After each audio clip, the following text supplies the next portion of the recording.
Hello, everybody. I'm just setting up my area here. I can get my double feed going so I can see myself and see what angles we're working on. There we go. It's like Inception now. I'm watching myself on my computer, and then I have myself on the phone here too. Welcome to our art demos. My name is Marissa. I am here with Artbeat Studio, and if it's your first time watching, hi, hello.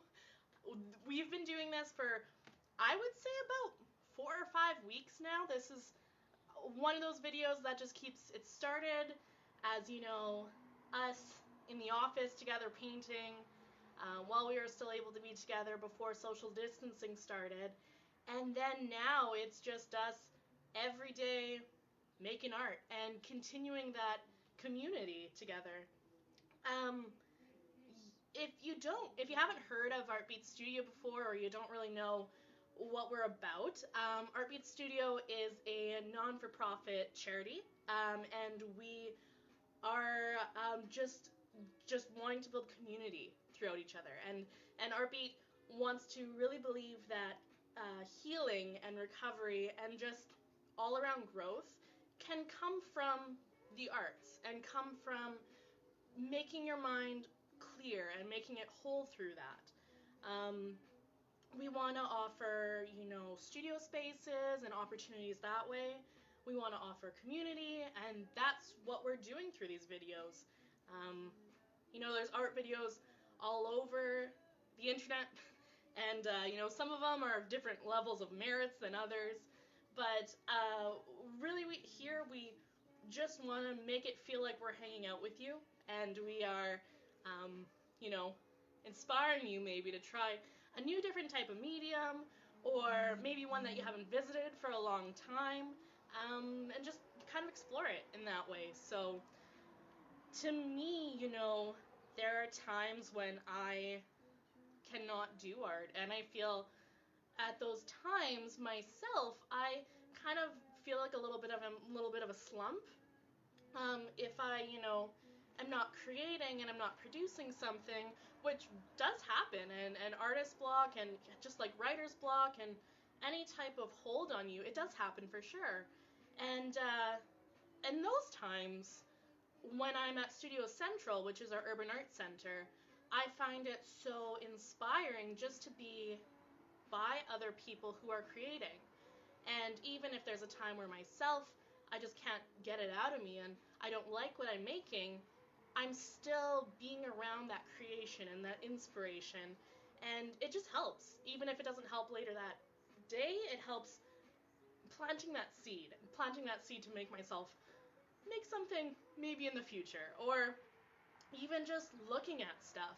I talk to some people and I say that if I'm ever in the drugstore and I'm not having a great day, but I can guarantee that if I go to the drugstore and go to the nail polish aisle, that wall of color, that brightens my day.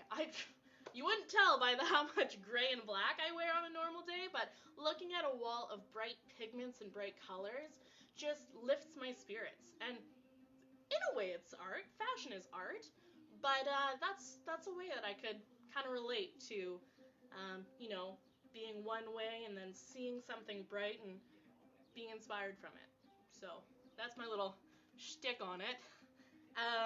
Today, I am going to be diving in to the world of Expressionist art with you all.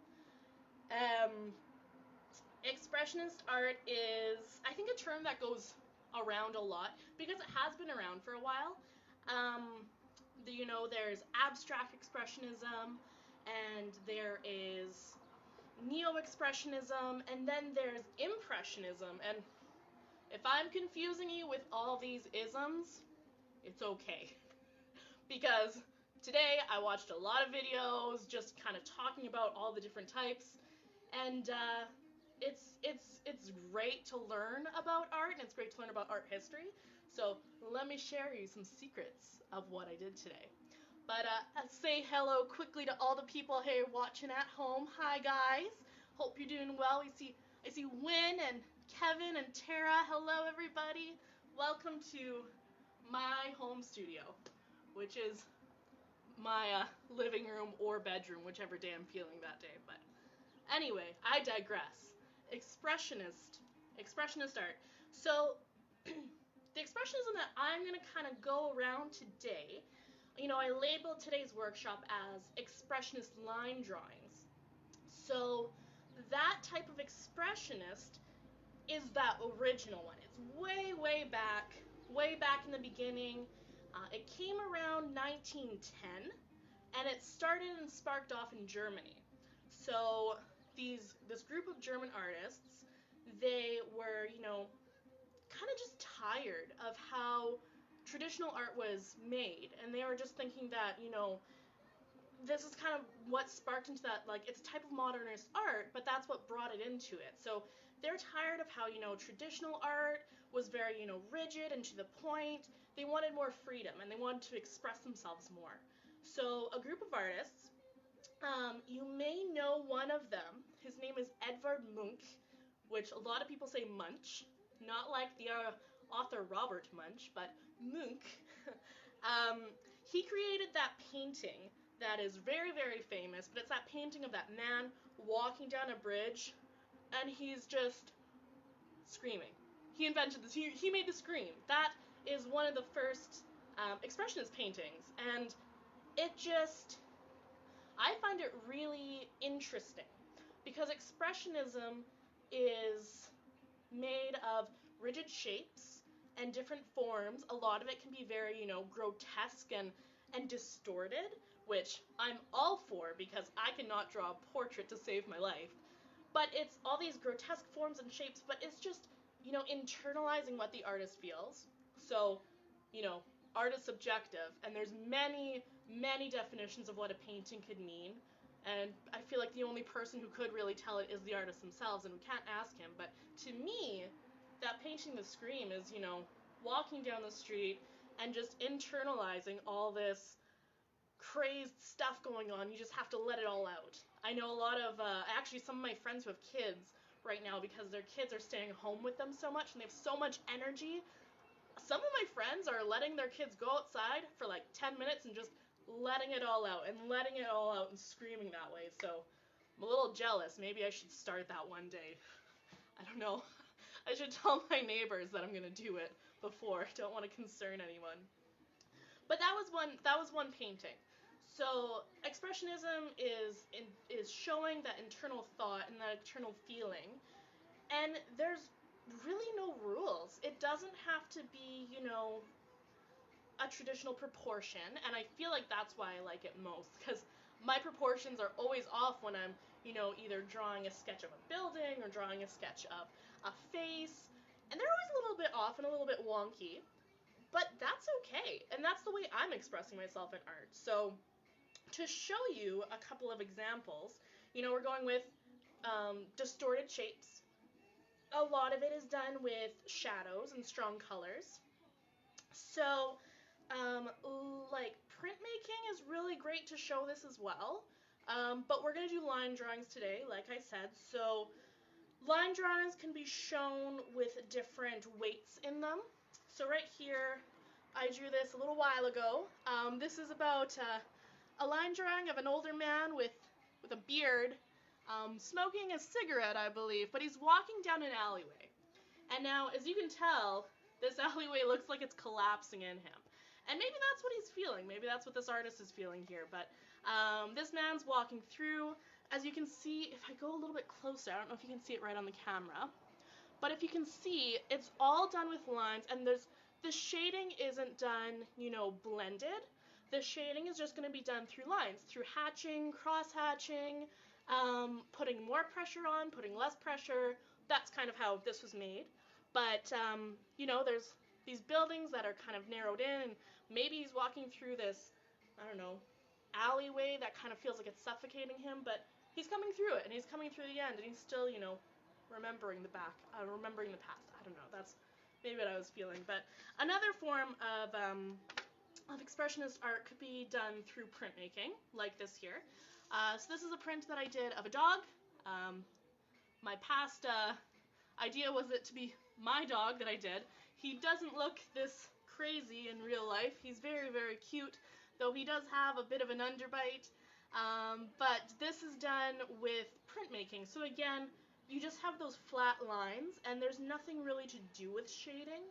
Whereas more, it's kind of just like that bulk and that texture of more black versus like less spaced out black, and that's kind of like a push and pull with it. It reads very flat, and it's interesting because you're able to get depth through that, and it's just an interesting way of doing it. So Expressionist art does also come through different inspirations. So rather than just having, the Renaissance inspiring you or something of that sort, this is more of, say, like cubist or primitivism or some type of art that way. So today I'm gonna kind of do something along the lines of this again. Where again we are just doing a simple line. My tools that I'm going to show you, I have some pens here. These are pigment liners. They vary in tip width. So this is a 3mm. So it's going to be, this is what I did with this drawing. It's going to have really thin lines, so if you are wanting to get those really dark areas, you're going to have to do a lot of scratching. But that's one thing you can use. Another tool, again, ultra fine point Sharpie. You can also use a regular marker and a regular Sharpie. That works as well. Or if you want to go completely out there, you need to grab some charcoal, grab some pastel. I'm just working in black and white today, but you can be the master of your command. You can work in different colors of Conte, marker, crayon, whatever medium you have, you can do this exercise with, because again, you are just doing those shapes and doing those kind of odd mixtures in it. I can grab this here too. I've shown this before in other workshops that I've led online here, but another form of, this is again a print that I've done, but it's using color. So this would be an Expressionist portrait of a woman, and all her friends again, because it's printmaking, but it's an Expressionist portrait of a woman where her face is kind of just, you can't really tell what her face is, but there's the fluidness kind of looking like water in the background, so maybe you can feel indifferent or something, and maybe that's how she feels. I'm not too sure.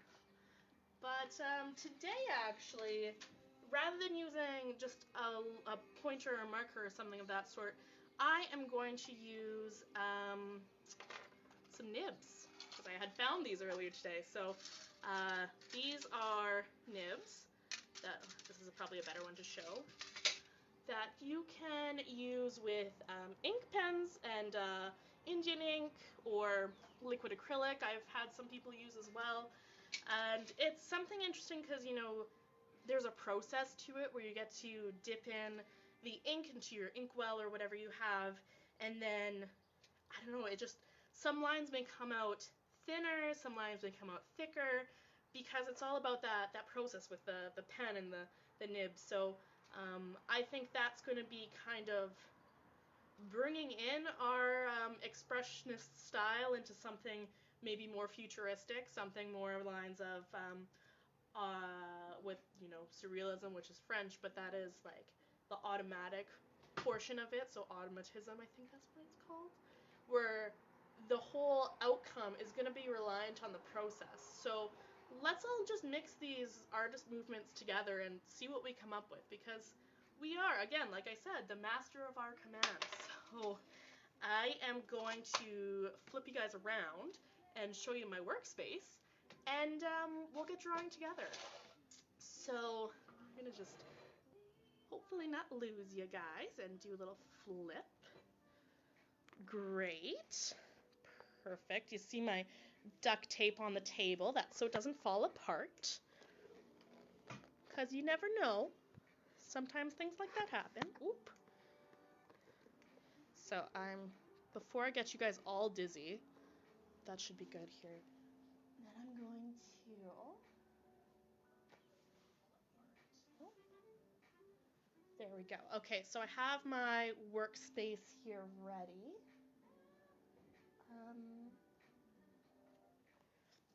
So what I'm going to use first is I am using the type of paper I have here. It is just a little pamphlet that you can get, a little collection of mixed media paper by Strathmore. You can use this really for a lot of different mediums. I haven't found it too good, like, if I'm going to use with watercolor, but any other type, like acrylic paint, anything like that, good to use with this. So I'm just going to show you guys some quick little sketching techniques with it, and then I'm going to actually go on to our own paper here. So I'm not using Indian ink today. I don't actually have, I think I have some, but I don't have it with me at my desk here. I'm using Sumi ink, which is very exciting. This Sumi ink here, it is more of the, it's from Japan, and it is a type of ink that you can actually dilute more with water and make these really beautiful pigmented just paintings, I guess, really. It's like that mixed media again. You get these really beautiful paintings with it. I have yet to try that, but maybe in the future, if I do, I will do it on camera for you guys so we all can live through that together. But that's what I'm using here. I have already had it set off to the side in this little cap. When you are using a nib such as this, you do want to have your ink poured out into something that you're able to dip in. I don't want to use like a cup or anything like that, so I actually used the cap of like a hairspray. So that's why it has some duct tape on it, because there was a hole in the bottom, so I didn't want it to go pouring everywhere. But so I have my cap here full of our Sumi ink, and I have my pen with the nib that's chosen. Now this nib, I believe, yeah, it's a C tip. So I don't know if we can focus on here, but a C tip is going to be one that's more square. This is Sumi ink is used also in calligraphy, but this is for getting those really square letters, and I thought that'd be nice to get those really, strong lines through this. So I'm just going to show you some techniques here. So what we're going to do first is we are going to dip our pen just in the ink, and I like tapping it off a little bit so I don't get any excess carrying off on my paper. But now that we have our nib with ink on the tip, we're going to draw with it. And it's really, really simple. So, if you can bring your pen across like that, you're going to get a straight line. And because it does have that square, the way you are going to be pulling it across your paper is how you are going to get different thickness in the lines. So I can get thinner lines by turning it the other way. And if I'm just going to kind of go with the movement and the flow and the movement there, that's going to come this way. Now I'm going to start drawing something, because this is actually just a test paper. I had been doodling on it earlier just to test out the different nibs. So today I think what I'll do, again, to go with this internalizing of, emotions and feelings, it's very cloudy outside, and I know the sun's still there, I just don't know what it's doing, so I think I'm going to draw the sun. I'm going to do it how I feel how his emotions are right now. I don't know what he's feeling, so I'm just going to imagine it. So with that, let's just get going here. Maybe I'll turn on some music too in the background, just so we have something to listen to as I'm going around. Ooh.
even here.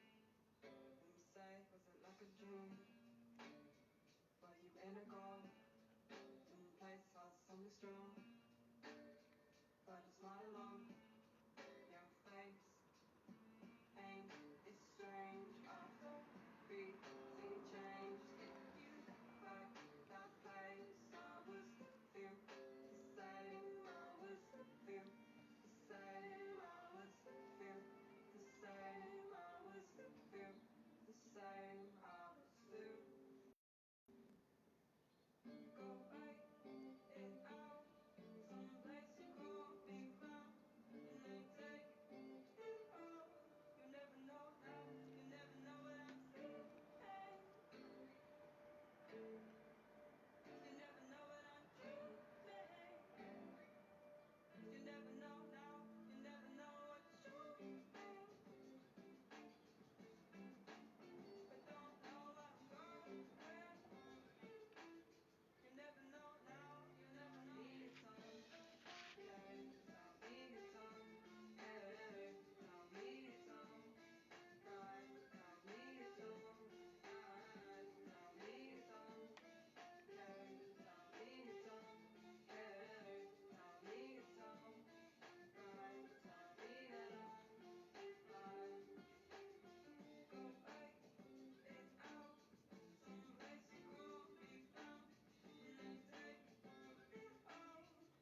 So as you can see, I have just started.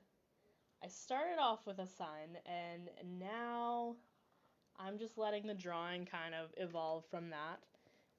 One thing I forgot to mention was that a big feature, you know, in this expressionist style of art is the layering of mediums. So whether that be the layering of um, your paint that you're using, the layering of your lines you're using, that's what that expressionist style really is. You can convey those feelings, those shapes, those distorted lines of that sense. So as you can see here, I started off with a sun, sort of a sun drawing, and from there I've evolved it into some sort of, I don't know, almost looks like a head, array of a flower blossom at the top, and more of the moon kind of coming in as a face in the sun, more so than the sun itself. Um, so that's kind of showing a lot of my creative process as well, where I start off with something that I want to draw, and then from there, I don't know where it goes. it really just has a mind of its own, and can really have different effects than what I originally perceived it as. So yeah, that's that. And this way I can play around with this a drawing like this honestly for so long.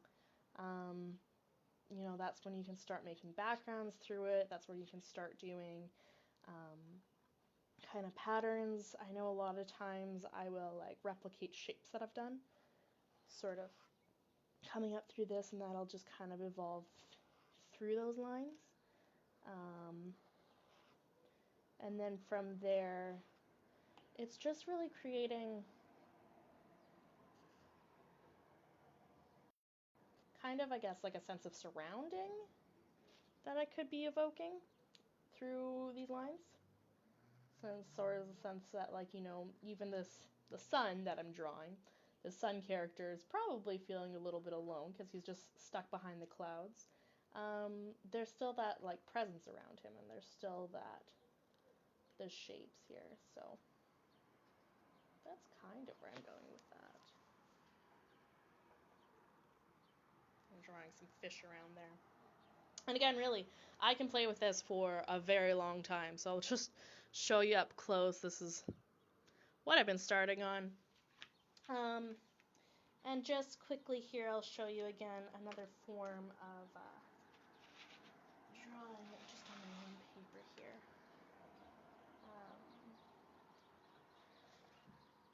Draw a small version for some homework. For you guys on this theme of expressionism. Just, search it out or find an artist that you really enjoy their work. An artist that I really do like from the movement, of course, there's Vasily Kandinsky, who was part of the group The Blue Rider, which I'm not going to try and pronounce the German term for it. Maybe I'll go get the Duolingo app after this video is over, so I can learn some German here. But Vasily Kandinsky, a really, really great artist. He's had some inspiring pieces, but I also really enjoy the work of, I believe his name is Karl Schmidt-Rottluff, I believe. Again, I pronounce that very poorly. But his pieces, a lot of his printmaking style is gorgeous. And just the emotion that is evoked from it is quite striking, again, with just these simple lines that you're able to do. Nothing too intense with the shading. But really able to come with something quite simple. Just through these free movements. And something I enjoy doing too with this type of work, you know, doing these, kind of adding in those details as you go, like say maybe some shading as you go, or if you want to leave it more of a flat drawing, you can do that of such, but creating these shapes very fluidly and very freely. And that's something I like doing too, because you can't really control to an extent, but your width of how your pen is going to come out, especially with using a nib, you can't really control the width of that. And that is something that is nice to kind of leave, again, the control to the process. So this has kind of been a little mismatch of different different movements in art, not just expressionistic, but you can have other elements to it. But this was more just an exploration of mediums. For me, it's playing a little bit more with the Sumi ink and using a nib instead of just an ink pen, which I did my previous work on. That previous drawing I had showed you earlier on. But again, just exploring freedom, movement through kind of just one color, one monochromatic color. And it can be through simple lines, just like something of this. Drawing just a straight person, simple movement of lines, something of that sort, or go on completely more to having more of a portrait that you have been working on. And those portraits can have lines that replicate themselves. You know, I like doing the line coming straightly through the face, you know, starting off in the head region and going directly more into the body, having like a continuous line going. That's kind of an element I can bring in these line drawings. But again, just playing around and seeing what can come out of it. Something also is quite nice is, you know, you can play with those strong shadows. So if you are drawing, say, a face or a portrait, you could completely have shadows around one side of the face by, in a way, blacking out a portion of the face.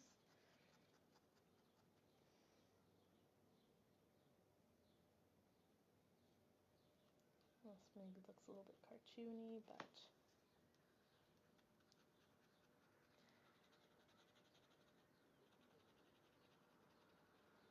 in a way it adds a lot more depth to it too. So I'm just going to flip you guys around. There we are. Welcome. Hello again. Welcome back. But yeah, that's just a little bit of drawing and line drawing. Again, it just kind of evolved into me doodling on paper, and that's kind of what art is. It's a little bit fun where you don't know, you know, you have an idea of where you're going to start, and then in the end, it's just completely different. And I think that that's a very important process of exploring your mediums, exploring your art, as well as just seeing what you can do and trying, you know, one drawing. I've done it before where I draw something in one medium and then I try it in another one. So maybe sometime this week, maybe I'll take this picture and I'll do it in a pastel and see how the different mediums can relay the same image. So maybe it may evoke some other emotions or feelings from it. But yeah, that's my little bit on expressionist art. Really just the line drawings and the black and white stuff, those original, kind of where it started. And again, there's so many different roads and detours and everything that it's taken to inspire so many different forms of art and so many different, you know, emotions and feelings through art, and it's fun. So I hope you guys are following along at home, and if you are, awesome. Oh, hey Jeff, nice to see you. Jeff says it's nice to see how you build lines with pen strokes. That is true, yes. You can, you know, Especially if you are using, rather than just using a nib, of course, especially if you're using something of like a pen, you can build those lines through line strokes by doing like hatching or cross hatching, which maybe we'll talk about in another workshop, in another episode. But again, it's nice that you guys could come here and hang out with me for the last 45 minutes and just see my style of art and my working process and what comes out of it. And we'll catch you here tomorrow with James. James has a nice workshop coming up for us tomorrow, so we'll have a peek at that. And thanks for joining, guys. We'll see you later.